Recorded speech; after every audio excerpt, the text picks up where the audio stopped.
વિચારો થકી આ સંસ્થાના વિચાર બીજ રોપાયા અને જ્યારે આ સંસ્થાનો આજે ફાઉન્ડેશન ડે છે ત્યારે આપણા માટે પણ એક ગૌરવની ક્ષણ છે. એક સંદર્ભ મને તાંકવાનું મન થાય છે. જ્યારે આ સંસ્થાનું ઉદ્ઘાટન થયું એ સમયે સાંદીપની આશ્રમના અધિવક્તા અને અધ્યક્ષ એવા શ્રી રમેશભાઈ ઓઝાના વરદ હસ્તે ઉદ્ઘાટન થયું. એ પ્રેરણાની સાથે સાથે એ અદ્ભુતતાની સાથે સાથે એ વિચાર પરંપરા વધુ ફલિત થાય એવી પુણ્ય ભાવનાઓ સાથે આપણે આશીર્વચન માટે પ્રાર્થીએ છીએ.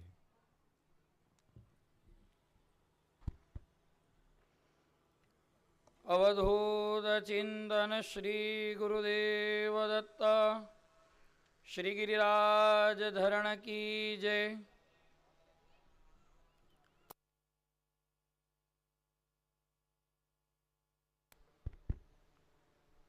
ગુર્જરના પ્રાચીન ભક્ત કવિની ભાષામાં કહું તો પ્રેમરસ પાને તું મોરના પિચ્છધર તત્વનું ટૂંપણું તુચ્છ લાગે.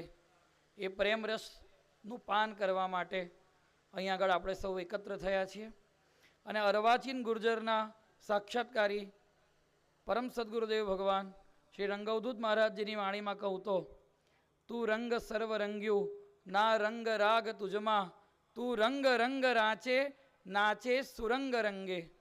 આ નાચે સુરંગ રંગે એ ક્યાં નાચી રહ્યો છે તો ગુરુ મહારાજ લખે છે આજે સુણી ચમન મેં મોહન તિહારી બંસી મીઠી અનેરી મોઘી મોહન તિહારી બંસી. આ પંક્તિઓમાં થોડો વ્યતિક્રમ કરવાનું મન થાય અને એમ ચોક્કસ કહી શકાય કે આજે સુણી રંગ ઉપવન મેં મોહન તિહારી બંસી મીઠી અનેરી મોઘી મોહન તિહારી બંસી. અહીંયા રંગ ઇન્ટરનેશનલ સ્કૂલના રંગ ઉપવન પ્રાંગણની અંદર અનિલભાઈ, સૌજીભાઈ, ધારાસભ્ય શ્રી ઈશ્વરભાઈ વગેરે ઉપસ્થિત મહાનુભાવો જે કાર્યક્રમને માણવા માટે અહીં આગળ એકત્ર થયા છીએ એવા બધા વિદ્યાર્થીઓ અને વાલીઓ. શ્રી કૃષ્ણની શાશ્વતતા વિશે 1-2 મિનિટમાં કહેવું હોય તો એમ ચોક્કસ કહી શકાય કે શ્રી કૃષ્ણ શા માટે શાશ્વત થયા. કારણ એ જ્યારે ગિરિરાજ ધરણ બને છે ત્યારે એમણે ગિરિરાજને ઉપાડવા માટે ટચલી આંગળીના નખની જ જરૂર છે. ગિરિરાજને ધારણ કરતી વખતે એમની ટચલી આંગળીના નખની ઉપર ગિરિરાજને ધારણ કરે છે અને શ્રી કૃષ્ણ સીધા ઊભા રહે છે. જ્યારે સુદર્શન ચલાવે છે ત્યારે તર્જની પહેલી આંગળીના અગ્રભાગ ઉપર સુદર્શનને ધારણ કરે છે અને અનેક અસુરોનો સંહાર કરે છે. ત્યારે પણ શ્રી કૃષ્ણ સીધા ઊભા રહે છે. પરંતુ જ્યારે વાંસળીને ધારણ કરે છે ત્યારે નથી તો ટચલી આંગળીનો ઉપયોગ કરતા, નથી તો પહેલી આંગળીથી કામ ચાલતું, બંને હાથથી વાંસળીને ધારણ કરવી પડે છે અને ત્યારે શ્રી કૃષ્ણ 3 અંગોથી વાંકા વળે છે. એમનું મસ્તક નમી જાય છે, એમની કેડ લચકી જાય છે અને એમના પગ વળી જાય છે. જ્યારે એને પ્રભાવ પાડવો છે ત્યારે એક જ આંગળીની જરૂર છે. જ્યારે એને પરાક્રમ બતાવવું છે ત્યારે એના નખ બરાબર પરાક્રમ બતાવી શકે એમ છે. પરંતુ જ્યારે એણે પ્રેમને પ્રગટ કરવો છે, જ્યારે એણે પ્રેમ પાવો છે, જ્યારે એણે પ્રેમને પીવો છે અને જ્યારે જગતને પ્રેમમય બનાવવું છે ત્યારે એણે પોતે પણ એ વાંસળીને 2 હાથે ધારણ કરવી પડે છે. આ એ શ્રી કૃષ્ણ છે કે જે પોતાની સગ્ગી ફોઈના દીકરા શિશુપાલની 99 ગાળો સાંભળીને 100મી ગાળે એનો શિરોચ્છેદ કરતા અટકતા નથી અને ત્યાં બેઠેલા બધાની વચ્ચે સર્વશ્રેષ્ઠ માનવ તરીકેનું બિરુદ પ્રાપ્ત કરે છે. અને એ પ્રાપ્ત કર્યા પછી ત્યાં ઉપસ્થિત ઋષિમુનિઓ અને બ્રાહ્મણોના એઠા પતરાળા ઉચકે છે. સર્વોપરી એ જ બની શકે છે જે સર્વપ્રેમી બની શકતા, જેને સર્વપ્રેમી બનતા આવડતું હોય છે. શ્રી કૃષ્ણને સર્વોપરી બનવું નથી, એ સર્વપ્રેમી બનવામાં માંગે છે. માટે જ એ શાશ્વત છે.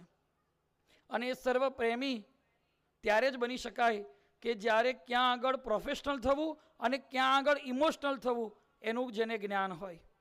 અને માટે સંપૂર્ણ શ્રી કૃષ્ણનું જીવન ઉપાડીને જોઈએ, શ્રી કૃષ્ણના ચરિત્રને ઉચકીને જોઈએ તો આ બેની વચ્ચેનો ભેદ એમણે સ્પષ્ટ કર્યો છે કે ક્યાં પ્રોફેશનલ થવાનું છે અને ક્યાં ઇમોશનલ થવાનું છે.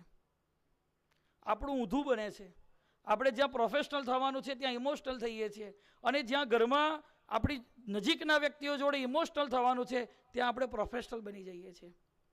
તો એવા સમયની અંદર આ રંગ ઇન્ટરનેશનલ સ્કૂલ શ્રી કૃષ્ણના આ આત્મીય પ્રકરણને લઈને, આ પ્રેમ પ્રકરણને લઈને એનો દ્વિવાર્ષિક કાર્યક્રમ અહીંયા આગળ શરૂ કરવા જઈ રહ્યું છે. ત્યારે ગુરુ મહારાજના ચરણોમાં એટલી જ પ્રાર્થના કરવાની કે જે શાળાનું મુખ્ય સૂત્ર જ છાત્ર દેવો ભવ છે.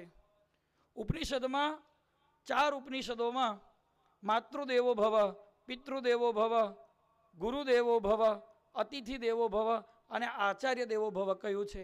પરંતુ પૂજ્યપાદ રંગઅવધૂત ગુરુ મહારાજે છાત્ર દેવો ભવ એવી પંક્તિ ઉચ્ચારી છે કે તમારી પાસે આવનાર વિદ્યાર્થીની અંદર પણ પરમાત્માને જુઓ અને એને એ પ્રકારે તૈયાર કરો. અહીંયા બેઠેલા જેટલા પણ વાલીઓ છે, કોઈ 10 ચોપડી ભણ્યા હશે, કોઈ ગ્રેજ્યુએટ થયા હશે, કોઈ એન્જિનિયર હશે, કોઈ ડૉક્ટર હશે. તમે જ્યારે 5મા 6ઠામાં ભણતા હતા અને તે વખતે તમારા જે શિક્ષક હતા એ શિક્ષક આજે તમને મળે છે તો તમે તત્કાલ એમના ચરણ સ્પર્શ કરો છો. છેલ્લા 10-15 વર્ષથી આ સભ્યતા થોડીક ભૂલાતી જાય છે. આ સભ્યતાના ફરીથી પુનરુદ્ધાર કરવા માટે જ આ રંગ ઇન્ટરનેશનલ સ્કૂલની સ્થાપના થઈ હોય એમ લાગે છે. અને એટલા માટે જ આ સ્કૂલે છાત્ર દેવો ભવ એ સૂત્ર સ્વીકાર્યું છે. ગુરુ મહારાજનો આ સંદેશ માત્ર ગુજરાત પૂરતો ન રહેતા, ભારત પૂરતો ન રહેતા વિશ્વવ્યાપી બને માટે આ રંગને ઇન્ટરનેશનલ નામ આપવામાં આવ્યું છે. અને ચોક્કસ હું અહીંયા આગળ એવી શ્રદ્ધા વ્યક્ત કરું કે આવનારા ભવિષ્યની અંદર આ શાળા માત્ર અંકલેશ્વર પૂરતી સ્થગિત ન રહેતા એની શાખા પ્રશાખાઓ સમગ્ર વિશ્વની અંદર ફેલાય અને ગુરુ મહારાજનો સંદેશ છાત્ર દેવો ભવ સમગ્ર વિશ્વમાં આત્મસાત થાય. ચોક્કસ એ વિદ્યાર્થીઓ ભાગ્યશાળી છે કે જે અહીંના શિક્ષકો જોડે ઇમોશનલી જોડાય છે. આ ઇમોશનલી જોડાવા માટેનું સંસ્થાન છે. તો આ પ્રસંગે ભગવાનના ચરણોમાં, ગુરુ મહારાજના ચરણોમાં એવી પ્રાર્થના કે આ શાળા, એના શિક્ષકો, એના વિદ્યાર્થીઓ ચોક્કસ રંગે બતાવેલા રસ્તે આગળ વધે. ગુરુદેવ દત્ત.